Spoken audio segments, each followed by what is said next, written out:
pre-recorded Sunday and broadcast live from the Warpgates of Auraxis. It's the only station to elude Terran censorship, Vanu doxing, and NC corporate espionage. This is RadioFreeAuraxis.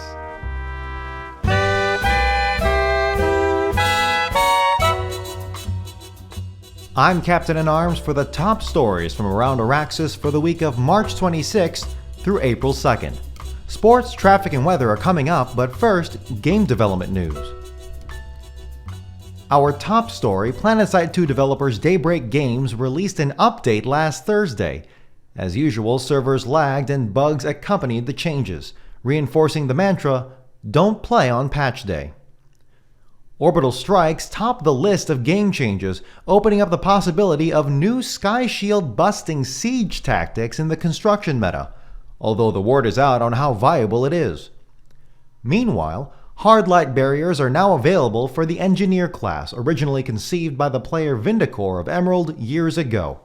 The new ability allows for the creation of chest-high barriers for added small arms protection, and looks to reinforce the concept of squad cohesiveness and headshot application, but only time on the live server will tell. But garnering the biggest response from the player base was the implant overhaul, which no longer requires energy, instead using a new currency called ISO-4 for implant upgrades. Implants and their implementation into the game have been controversial since their first iteration, and this version is shaping up to be no different, with players already lambasting the system as a pay-to-win scheme and pulling their subscriptions. A full list of changes can be found on the r/Planetside subreddit. In related news, Daybreak Games also held a stream last Friday discussing the new changes brought with the update, in particular the new implant system. We removed a lot of the redundancies with the randomization, and also the just like there was confusion, and it was really difficult to get into. And with the new system, it's like now once you have it, you can just upgrade it. You break down any implants duplicates you get into ISO-4. ISO-4 is spent on leveling up your implant, so it's like a vertical progression system, which I have some mixed feelings about. But yeah, at least it's not controversial. But yeah, no, not at all. As expected, when it came to show off the new implant system, the chat immediately blew up with inflammatory statements, prompting chat moderators to erase many of the comments and ban numerous commenters. Let's see. Bunch of trolls. Oh wow, got some good ones in here. Yeah, no, I banned someone who's a little toxic, and they're. So, the old implant system was... RadarX later tweeted on the incident, quote, "We clearly set up expectations the stream was about the update. Went in knowing it wasn't going to make everyone happy. I will say the chat was the most disappointed I've been in the community in a while," unquote. Backlash to the bans was limited, but intense, in particular in the r/Emerald PS2 subreddit.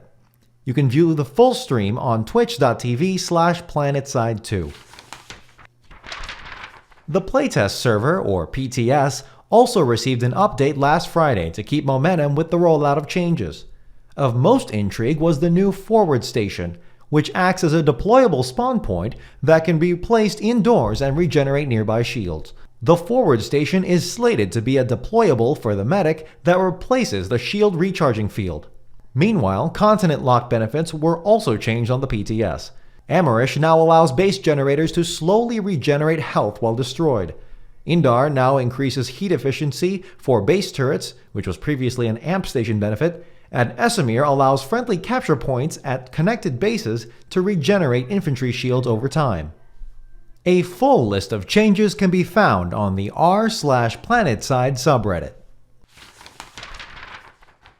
Getting some input from the community, acclaimed PS2 theorist Vindicor of the Emerald VS outfit The Vindicators, or V, released a new fan proposal on the Planetside subreddit, entitled The Frontline Initiative, which aims to, quote, "make you never want to hit that redeploy button, instead allowing players to push and hold the front line through their entire play session," unquote. the plan addresses the issues of lattice, logistics, repetitive fights, and redeploy side, which many point to as factors that have degraded the game from an awe-inspiring war simulator to an apathetic farming lobby. As Vindicor writes, quote, "We may as well be playing a smaller scale FPS for all the impact the larger world has on us," unquote. Daybreak Games has not yet commented on the thread as of this report, and it is very unlikely they will be incorporating any of these suggestions at all. Daybreak Games has been intensely scrutinized by the community for not instituting more daring changes that address PS2's most critical underlying problems. But in the PTS stream last Friday, Daybreak Games developer Rel apparently made it a priority to answer the meta question of why we fight. But I want to answer why we fight by the end of 2017. I think that's one of the things that's been lacking for Planetside 2 forever, right? Is that the game is fun, moment to moment for the most part, but you know that fun can kind of get you burnt out unless you have something to, like some sort of attachment to the actual conditions. Like right now, it's all about the fight. Your character is the only thing that you really preserve progress on because the continents rotate, the maps rotate. And right now, continent locking feels like it's just taking away a play space, opposed to giving you something to kind of move toward. So it's definitely a complicated question, and it's again you have to attack it from a few different angles. I don't want to make any promises, but that's definitely my personal goal. No promises. It's on the record. But knowing the PS2 diehards, it might as well be, with only 9 months left in 2017. PS2 YouTube personality Patty Fathead Gaming of the Connery TR outfit Mercenaries, or Merc, released part 2 of his very meta video series proposing wide changes to the way spawning and logistics are implemented in the game. His stick and carrot approach to spawning, in conjunction with a narrower scope to the variety of spawn tools already in place, are considered radical, but very necessary. As is the case with Vindicor's musings, many were hesitant to get their hopes up, including Patty Fathead himself, commenting, quote, "At this point in the game's life cycle, it would be really tough to financially justify large capital expenditures on this game," unquote. PS2 vet Mustarde of the VS outfit Earth Special Forces, or Goku, made a controversial defense of redeploy side on the Planetside subreddit, claiming that removing the ability for defenders to quickly react to enemy captures decreases the quality of fights provided. He goes on by offering tweaks to reinforcement cutoffs, before saying, quote, "Spawn mechanics can and should be improved, but it would be a mistake to think this game would be in a better place if we completely removed redeployment and reinforcements needed," unquote. Former PS2 developer Malorn surprisingly chimed in on the thread, rebuking the argument, bluntly stating, quote, "Redeploy side is a cancer killing fights," unquote, before going on to indirectly criticize Daybreak Games for, quote, "A long chain of near worthless features get added in, at the expense of core gameplay improvements," unquote. His sharp comments were rare for the former SOE employee, with many caught off guard by his head-on approach to the conversation. This segment is brought to you by the Planetside Subreddit, r/Planetside, because why play a game when you can write about it for hours? Make sure to keep up with RadioFreeAuraxis by following @RadFreeAuraxis on Twitter. That's @RadFreeAuraxis on Twitter.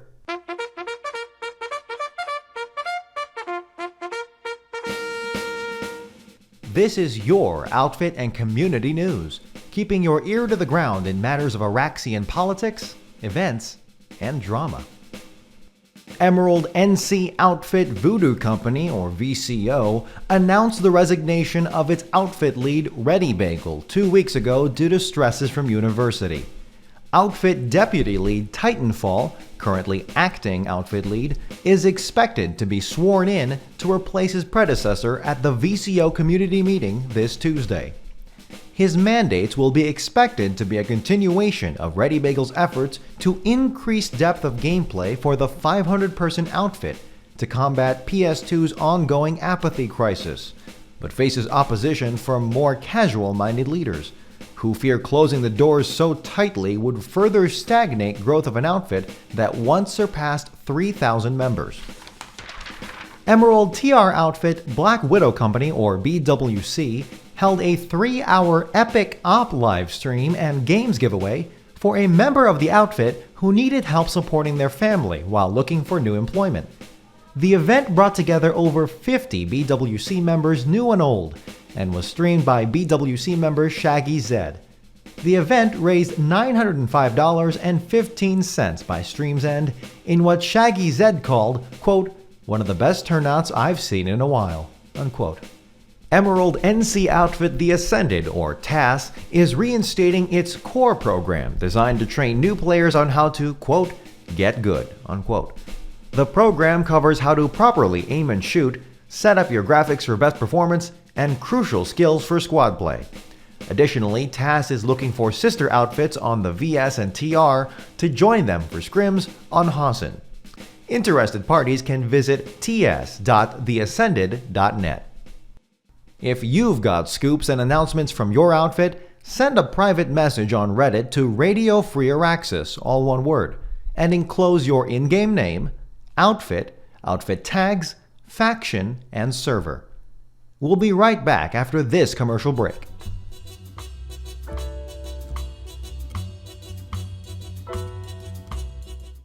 Durability, dependability, mineral radar. The new construction class Advanced Nanite Transport from Nanite Systems. With 0% APR on financing and the free WLT Yellow Jacket mining laser on top, this is one truck that gets the job done. The new Ant, starting at 200 nanites and available at all friendly vehicle terminals. Nanite Systems, fighting for you.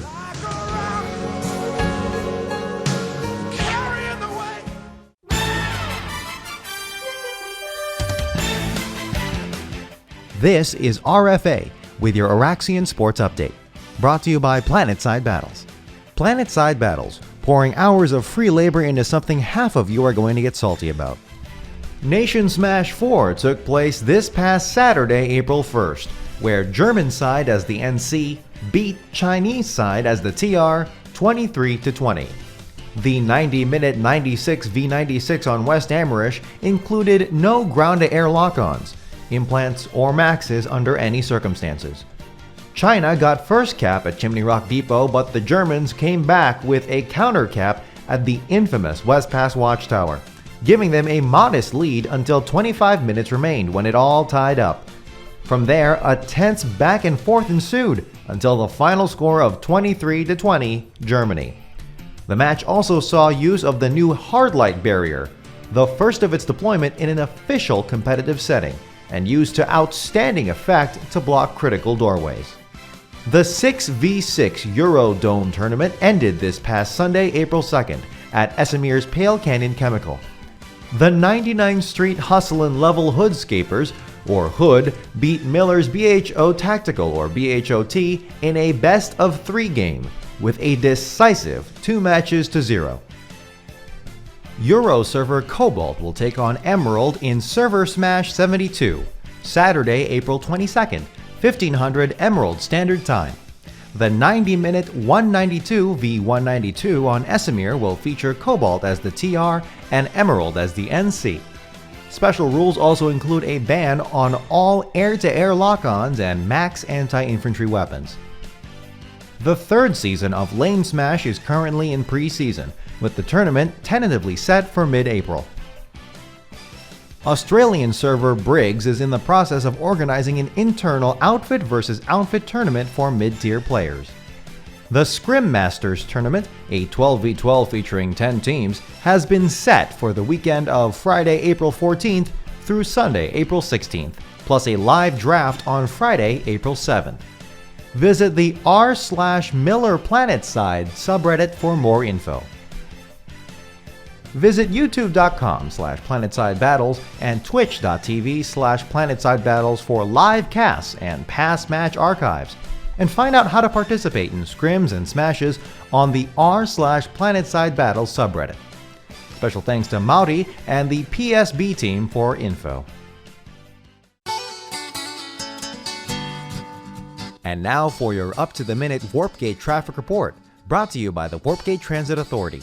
WTA, getting you there instantaneously, so stop complaining. 12 seconds inbound to the Indar Warpgate due to delays because Indar, 6 seconds inbound to the Amerish Warpgate, 8 seconds inbound to the Esamir Warpgate, looks like they had to defrost some of the circuits again, and 2 seconds inbound to Hassan, the longest delay in the continent's history. Be on the lookout for sudden Warpgate closures due to accidents, construction, and military conquest. And now for our Eagle Eye in the Sky News Valk 7, where we've got a nasty collision, I hear? That's right, Cap. Looks like a leaderless Zerg pulled a Sunday ball here, and they are all bunched together blocking the road. We've got a stream of Sunders all the way back to the previous base's terminal. And here comes a couple of enemy liberators, and they are just chewing up those buses. I don't even think the Sundays have gunners. It looks like everyone just pulled their own individual Sundays. And it looks like the roads have now cleared up. Thank goodness for Daltons, eh? Back to you in the studio, Cap. And now for your continental weather update from Auraxis' official weather station, RFA. All numbers are in degrees nanites. It's shaping up to be another beautiful day on Auraxis, currently 109 and clear skies on Indar with a high of 112 and tonight a low of 78. 88 and humid on Hassan with a high of 91 and tonight a low of 63. 72 and blue skies on Amerish with a high of 75 and a low of 70. And negative 26 with a wind advisory effective on Esamir, the warmest day on record. Make sure to keep up with RadioFreeAuraxis by following @RadFreeAuraxis on Twitter.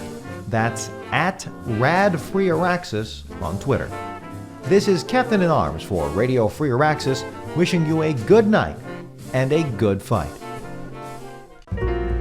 RFA is a subsidiary of the Voodoo Shipping Company, delivering fun and freedom to a video game near you since 2013. For more info, visit voodooshipping.net.